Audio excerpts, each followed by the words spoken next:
Welcome, everyone, to the Performance Development Consultants YouTube channel. And today we're going to talk about something that's being discussed a lot recently, toxic workplaces. That's right. Joining us today is, of course, the man himself, the CEO of Performance Development Consultants, Mr. Azman Shah. Welcome, sir. How are you? I'm good, great, thank Love you. your shirt, by the way. I love the color. Thank you. Brighter and lighter. Okay, but we're going through quite a heavy topic today. Yep. So recently, Randstad Work Monitor 2025 released on the March of 25, a striking 59% of Malaysian employees had either left or would leave their jobs due to a toxic workplace. By the way, guys, it's the highest rate recorded across the entire Asia Pacific region. So I ask you, sir, in all your years of experience working with so many companies, what do you think is the reason why Malaysia is such a fertile ground for toxic workspaces? I think it's, first and foremost, to be honest with you, those numbers shock me, lah, to be honest with you. You're aware of it, it does exist, but that's way too high, you know. I think it's a lack of awareness on how to create, I guess, what we call a psychological safe space. Toxic environment occurs when there isn't psychological safety or safe space lah. So then, what is safe space, kan? So if we don't know what is safe space, we don't provide that safe space, that can turn it toxic lah. But I have to say this though, when we talk about toxic environment, it's not just one way. People always assume that, oh yeah, it has to be the leaders who set a safe space, which is true. Don't get me wrong. Yeah, but toxic environment can be also created not by the leaders, but the downline also can create that for whatever reason. For whatever reason, most of the time is dissatisfaction ataupun you don't give me what I want or what I need, you're not providing. But sometimes it's over the limit. But anyway, it's both ways. But that number is too high, and partly also is if you know how to set a safe space or psychological safe environment, I think that number will go down. So you've been repeating the word psychological safe, and I just heard from your staff who's behind the camera here, your team, that you practice in your workspace something called psychological safety. Yeah, I try. What is that? I try lah, bang. You try, yeah? What is it? Well, what is psychological safety? Okay. So, this is one of the things that right now corporate Malaysia, and when I say corporate Malaysia, to be honest with you, the corporate Malaysia that are more exposed tend to want to practice this lah. Tend to want to understand what this is. So in Malaysia, psychological safety is fairly new.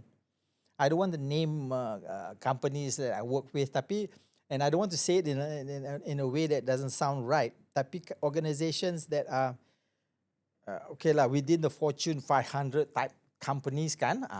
Don't show off. What? Please don't show off. No.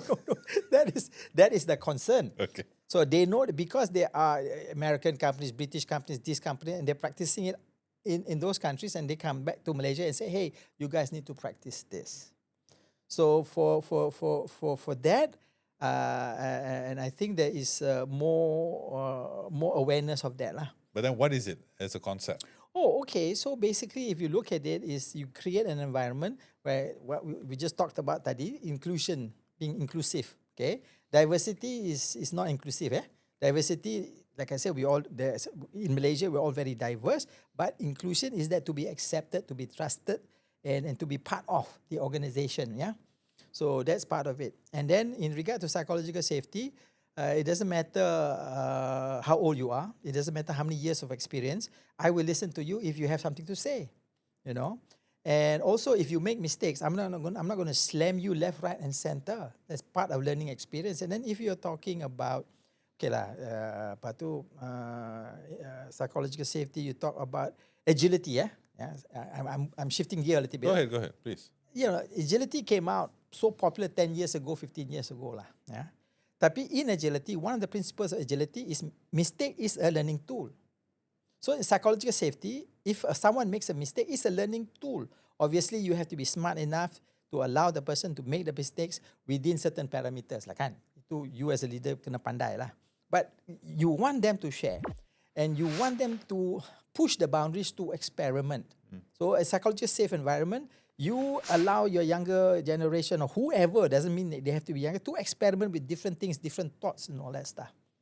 Psychological safety is also having cognitive differences, and you accept that. And then in regard psychology safe, the younger generation today, which I'm so happy with, they want to be more involved. Okay, even though maybe you are not really ready yet, but I want to be more involved. I want to be heard. Good. I want to hear you because you are going to benefit. Okay, we are here social media kan, betul tak? Yeah. So 5 years ago or more, right? Me and my senior team. When I say senior team, literally senior, tua punya orang. Okay. How can we do better on the social media because we're not getting any traction? Because we don't know what we're doing.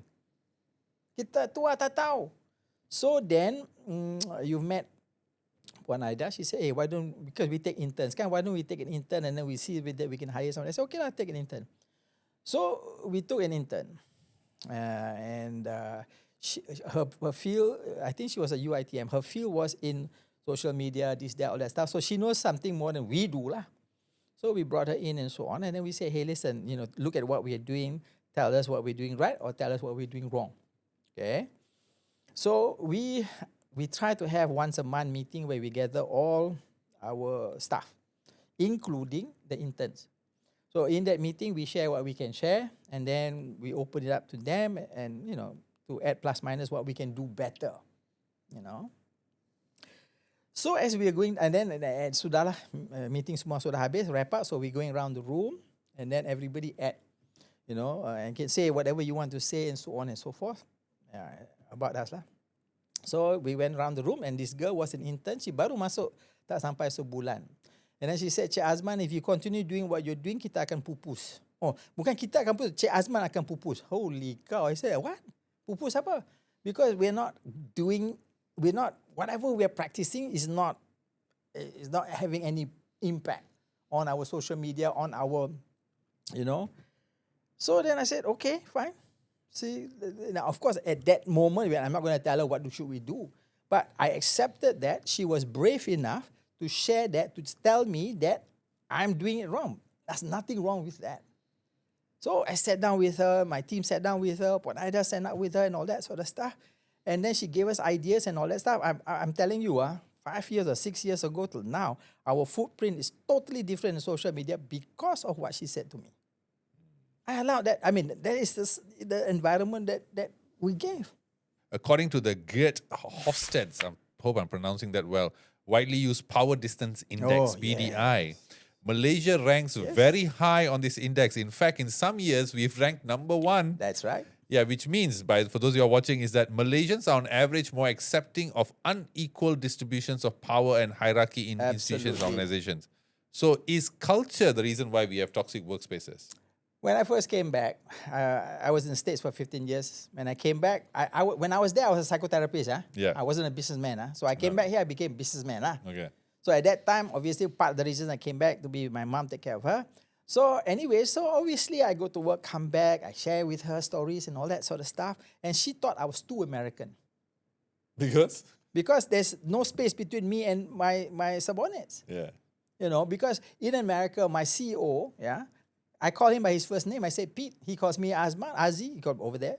So I call him by his first name, Pete. We sit down, have, breakfast together and all that stuff. So when I came back here, I practiced some of that. My mother said, you die. They will sit on your head. You must have that space. I still don't have that huge of a space. And there are some people, the truth is, there are some people, if you give them that space, they will sit on your head. Because culturally, maybe we're not emotionally matured. There will be some people to do that, but still my space is not that wide. And I think so far, alhamdulillah, it has worked out. In countries where the PDI index, the PDI is the power distance index is high, you will tend to see cultures, characteristics in offices whereby you can't talk against a superior. It's very top-down approach, right? So does that create toxic work environments in your experience with working all these companies? Eventually, it may lead to a dissatisfied work culture. A dissatisfied work culture will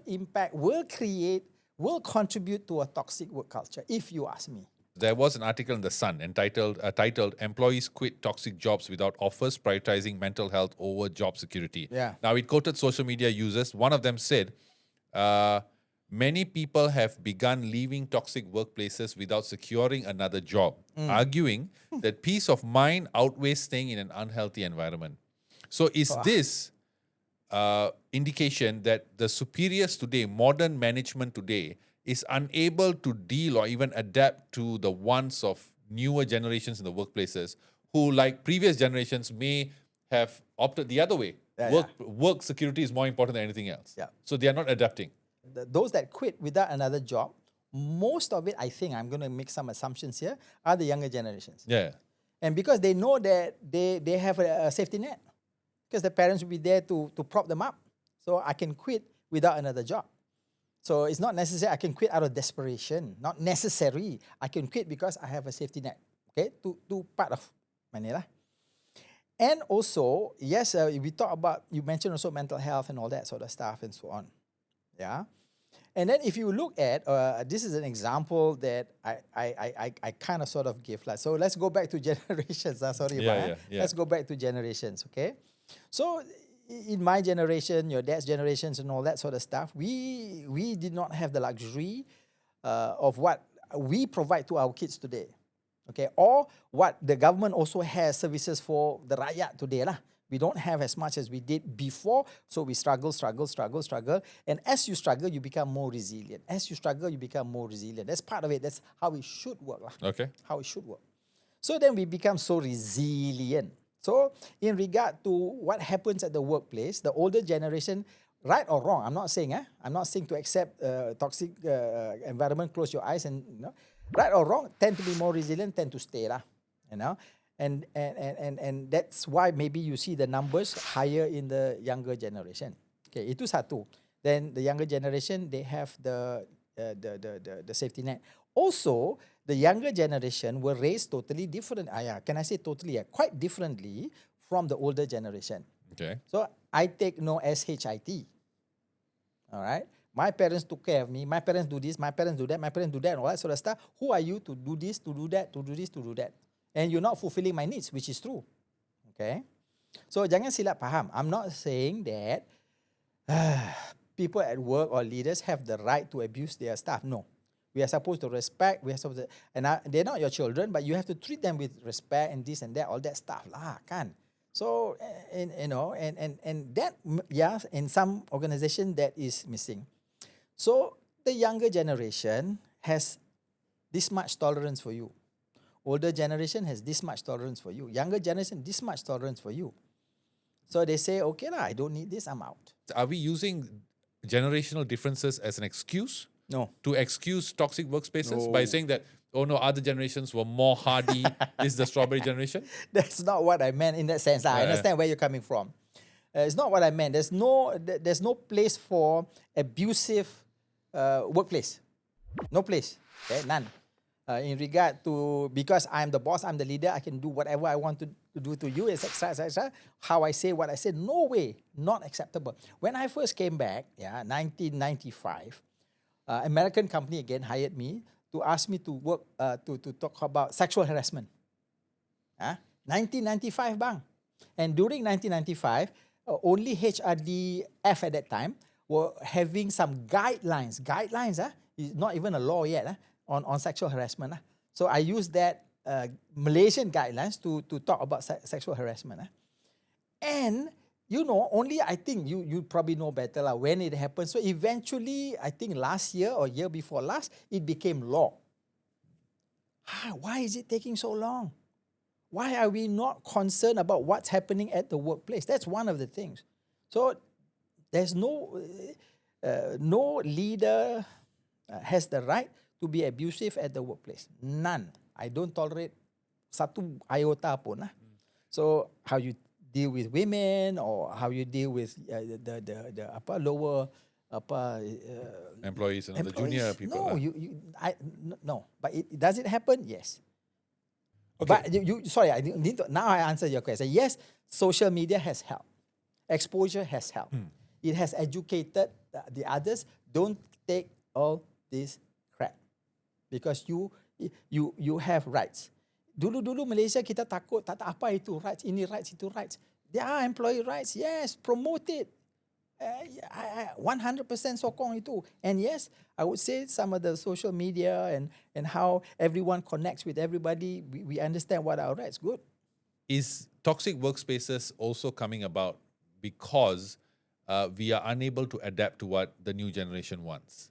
We can't adapt 100% to what the new generation want. Is that the best for a corporate organisation? Itu soalan kita kena tanya. Dan lepas tu we have to look at, to a certain extent you have to look, that's the generation that's coming in. Yeah, that's the workforce. Workforce. To me, it works. I always say it works both sides. Yeah, both sides. So dua-dua has to come somewhat in the middle-ish lah. Okay. Now let's talk about the Y generation. You Y kan? Yeah. Okay. So many years ago, when the Y generation came into the workforce, my clients come and ask me, "Hey, you need to come up with a program on how for us to manage the Y generation." I say, "Okay, can." The X telling me, X boomers and X can. Okay. So we talk, we discuss, and all that stuff. Then they kata, okay. Then I said, the training is for whom? Oh, the training is for the others working with the Y. I said, huh? No. My recommendation is we do the training, the X and the Y all be together, because we have to train both how to work with each other. Kan? Not only one side. Boomers and X, how to learn to deal with Y. Tak. Y pun mesti tahu how to deal with boomers and X. Okay, kau team, done, finish. Okay. Now, the Z generation. Same thing. Some years ago, they asked me to do the same thing. The Y. Now they're asking you to do the same. I say, okay, we did the same story I went through. The Y generation has, after being in the workforce for so long, has realized and has adopted and has come to the center of sorts. The boomers also have to come to the center because boomers are not all right? And then, so now, alhamdulillah, okay, good lah. So same thing with the younger generation. Sama. Yes, we have to adapt to them as well. There's no doubt whatsoever. No doubt. They have to adapt to us. Eventually, I'll tell you, the Gen Z, which they are seeing now, they are also adapting and they are realizing, oh yeah, this is practical, this is not practical. I have to also come to the center of sorts. Eventually, that will come. So that means you're saying that every generation will have to recalibrate themselves. Definitely, 100%. Okay, but then the excuse of saying that, Gen Z are weak, they are more sensitive and all that, is this excuses by the management to sort of excuse their inability to cope? Okay, you said strawberry again. Strawberry. Okay, I use that, and it's a term recognized globally. Yeah. Globally. And then I use that boomers. When we talk about boomers, I say durian. Because you're a boomer, is it? Not because I'm a boomer. Boomer went through all the hardship. We are durian. You drop from 40 feet, you're still inside, still okay. Yeah. Betul tak? Yeah. Whatever excuse I want to give, whatever lah kan. So now you have a strawberry. How do you utilize a strawberry? Nothing wrong with that. Who created that supposedly strawberry? Who? We did. Society did. We provide that for them. We want to give the best for them. My children are strawberry, are Z. So now how do you work with them? That's it. They're very productive. Yeah. They're very fast. They're very smart, smarter than most of us also, I think. And then when it comes to a certain aspect, the social media and all that stuff, incredible. So how do you utilize that? And on the other end, you have to ask them, how do you work with X? How do you work with Y? How do you calibrate yourself together? Eventually, they will get there. Just like the Y got there, eventually they'll get there. But in your experience working with this, and you just said that you presented a program on how to deal with Gen X, right? Gen Y, Gen Z, sorry. I'm going through all the generations. What is the wants of a Gen Z that companies need to start getting used to or need to adapt to? For example, when I recently interviewed a bunch of new graduates from local uni, I can sense that with them, it's about work. It's about what I want. Yeah. It's not like, I guess with boomers, it was what I need. Yeah. So it's a very different group, right? Absolutely lah. So how, as a manager, how do I deal with someone who is, number one, willing to resign without any other job waiting, who is going to prioritize themselves over the company or task? And how do I deal with it? So, okay, what you're saying is now you are saying that basically society has labeled the Gen Z as being selfish, self-centered. Am I right? Yeah. So, to be honest with you, satu dunia pun they have been labelled like that. Not truly fair lah, you know. Gen Z, okay lah, baby boomers, X and Y also got a lot of things I want, but we had no guts to go that this is what I want. Give me what I want. We had no guts to do that because we were not raised that way. You know, whereas the Gen Zs, they said, this is what I want. I have my rights, this and that. Okay lah.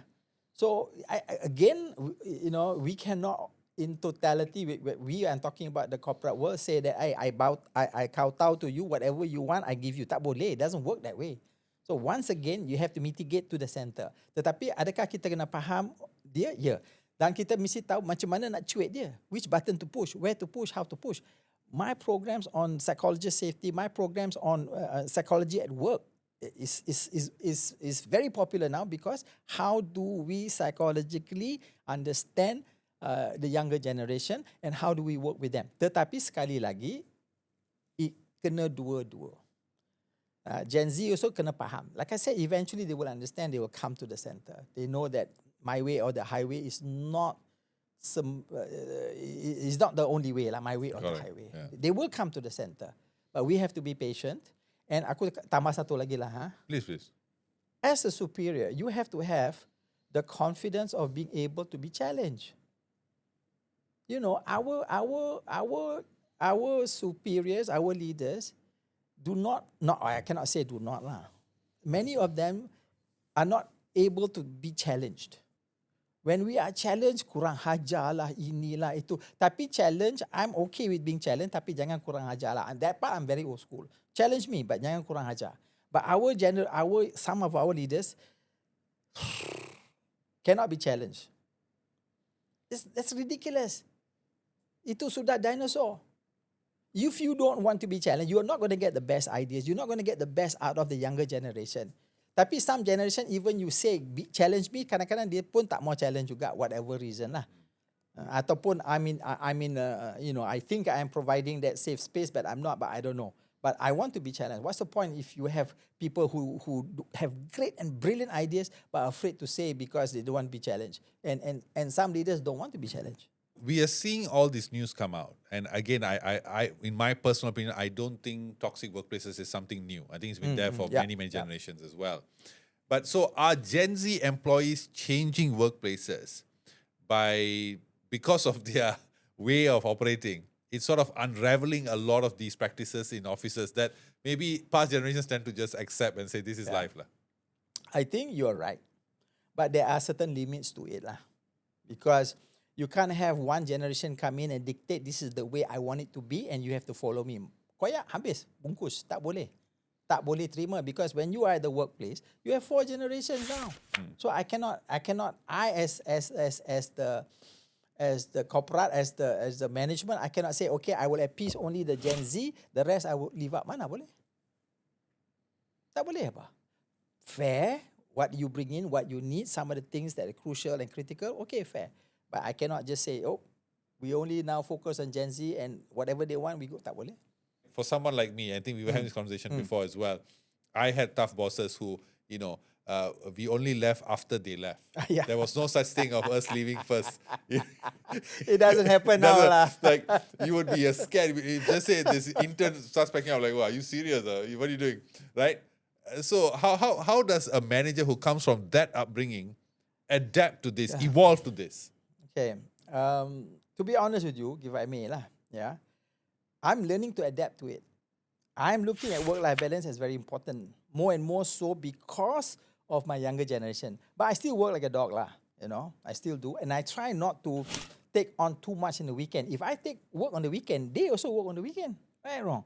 I try to minimize that. We try to make it as efficient as possible. We try to live as much as possible. At work like as much as possible, but not always possible.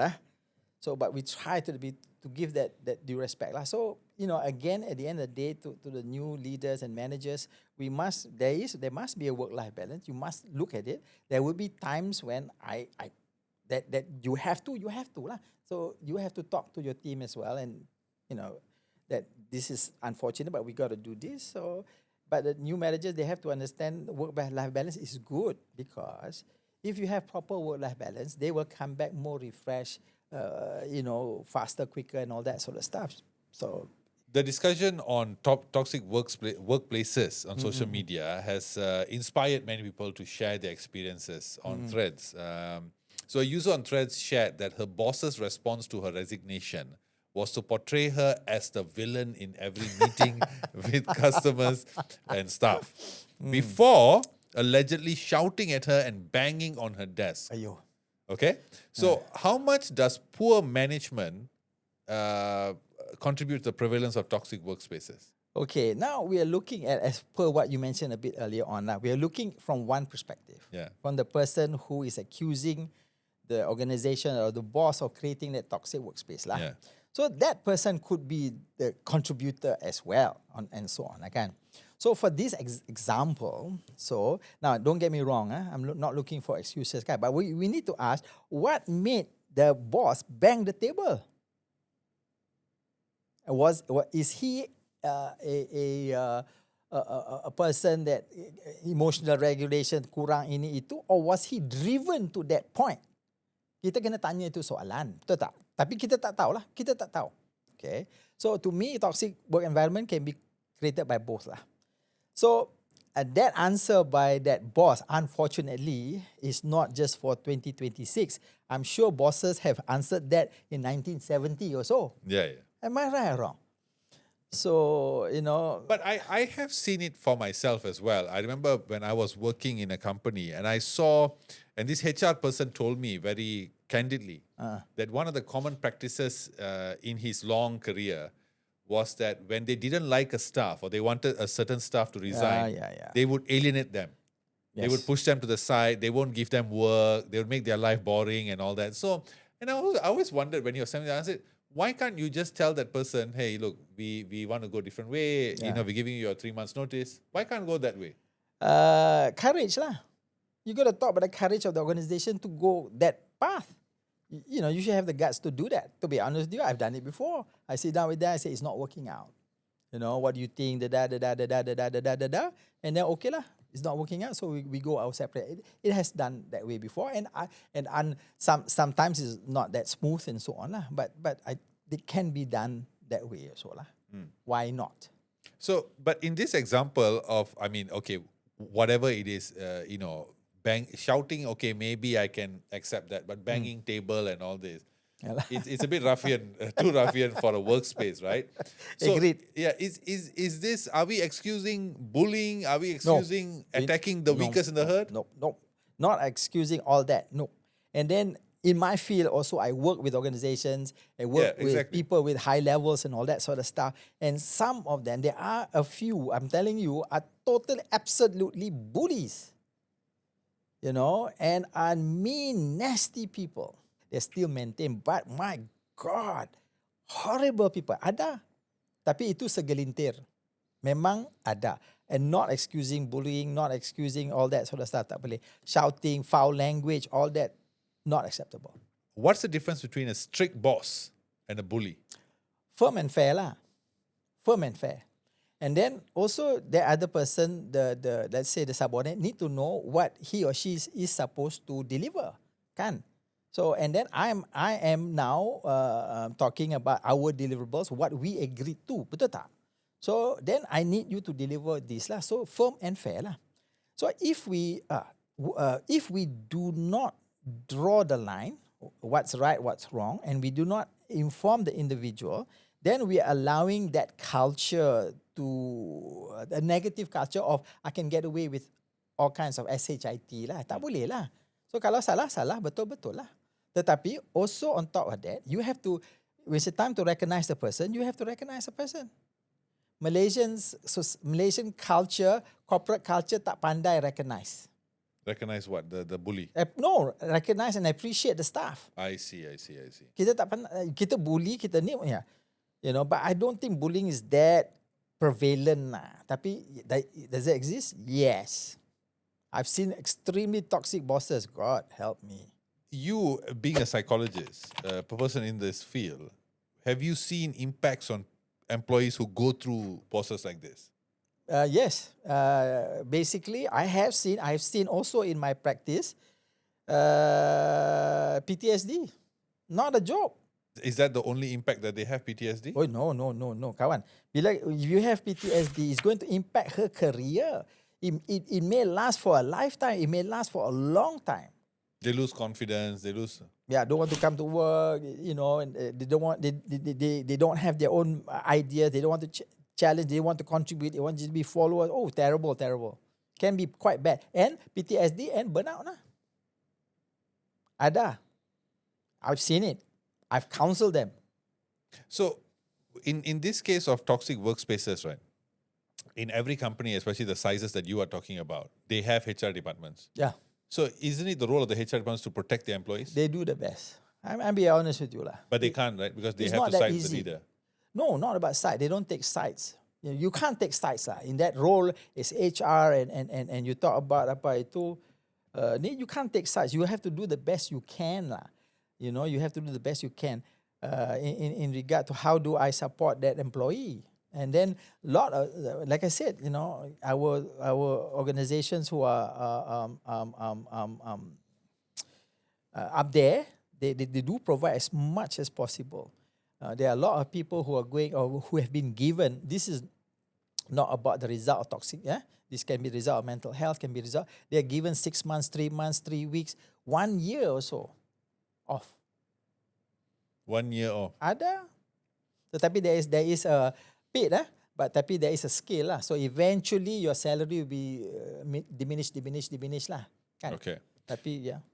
Now, one thing that I think we have accepted in working culture is office politics. Does office politics evolve into toxic workplace? It can evolve and maybe it doesn't, but it can evolve. Of course it can evolve.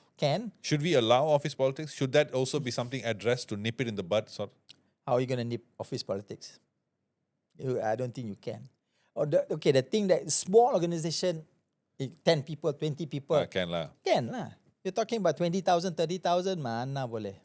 So the way you are sort of painting a picture, because another comment on social media was, this was another user saying, she said, I'd rather resign than deal with a boss throwing tantrums every single day.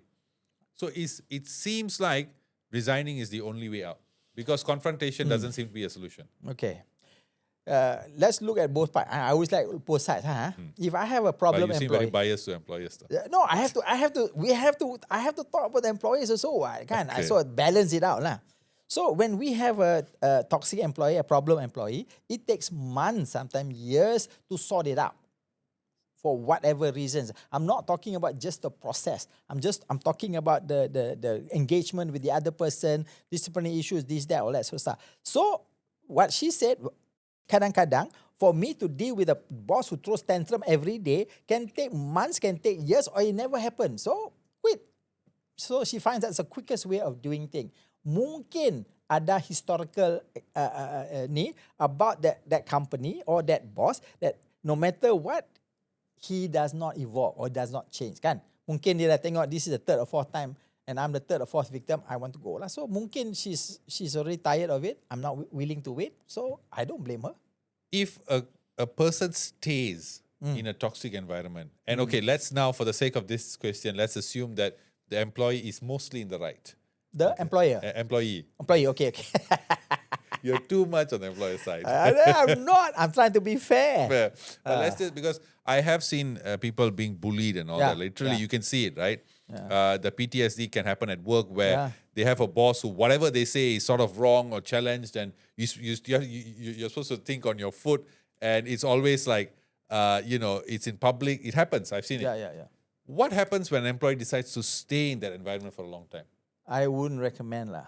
But I know that's not your question lah. No, I'm asking what will happen? Because I want people watching to weigh the options, right? If I stay in this, am I being resilient? Am I being gutsy?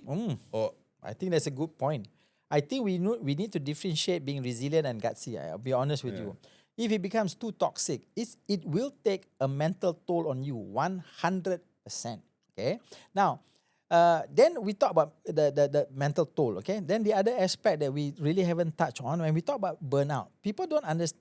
People may not really realize the depth of burnout. So the example that you gave for this person to stay there for so long, and then toxic environment and so on, mental health impacted, burnout impacted. Holy Moses, it can last a long time. And this person would just be at the workplace just to exist, just to get my salary. That's it. And it's going to impact his or her mental health. Possibly go home also ada impact. She brings that with her, or him, for whatever matter lah. So no, I wouldn't recommend for that person to stay there for forever and ever. Even if they don't have another job. That's a problem. That's why they're staying there, because they have no options. Let's sum it up with this, because we started this conversation on. I quoted how a recent survey found that 59% of Malaysian employees have either left or would leave their job due to a toxic workplace. So, in one sentence, what should be done to help to reduce this number in Malaysia? I think we need to have more engagement. We need to create more respect for each other lah. Engagement, and then I'm going to overuse it again. Create this psychological safe environment. All right. So, guys, that was Mr. Azman Shah again, the CEO of Performance Development Consultants, and sharing his thoughts on toxic workplace. So, share your thoughts and share your stories. If you guys have any experience with this, or friends who are going through it, share in the comment section. Links to the company as well, Mr. Azman, will be in the description. So, if you guys want to get in touch and work with him, please click on the link, and someone from the company will reply to you. So, we'll see you all soon, guys. Many episodes coming your way. Take care. Thank you. Thanks.